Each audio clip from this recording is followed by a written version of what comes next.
Сәлем, менің есімім Аня, және де бүгін біз менің басымнан кешкен оқиғамды айтып беремін. 2 жыл бұрын біз жағажайға демалуға барған болатынбыз. Және де ол жақта тәтті тоқаштар, шоколад, балмұздақтар болды. Маған өте қатты ұнады.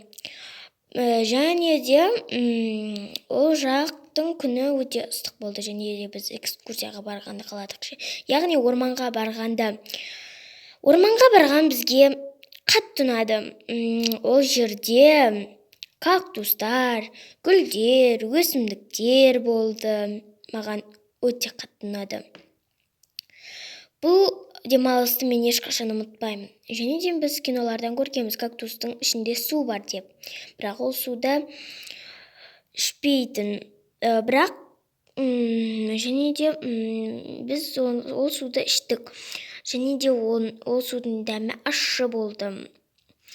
Ондай кактусты негізі ішпейтін, бірақ біз не болар екен деп ішіп көрдік. Оның дәмі өте жаман болды. Және де менің қолымнан кактус өсе бастады. Және де ол күлгін түсті болды. Және де біз өзіміздің елімізге қайтуға аэропортқа бардық. Аэропорттан өзіміздің елге бардық. Және де мен бірінші күні сабаққа барған кезде бір өскін пайда болды. Ол өскін, мен оны жаман деп ойламадым. Ол өте қауіпті деп ойламадым. Және де келесі күні сабаққа барған кезде ол 2 есе болып үлкейді. Одан, яғни 2 болып шықты. Мен қатты қорықтым, және де мен бұны анама айтып, ауруханаға бардық. Дәрігерлер айтты, бұл ауруды біз емдей алмаймыз деді.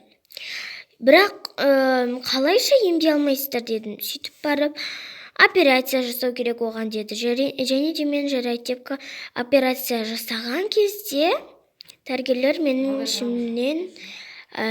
ішімнен кактустың өскінін алып шықты. Кактустың өскінін алып болған соң мен кішкене жақсардым. Және де ол өте үлкен болды. Мен қатты қорықтым, оны алмай ма деп.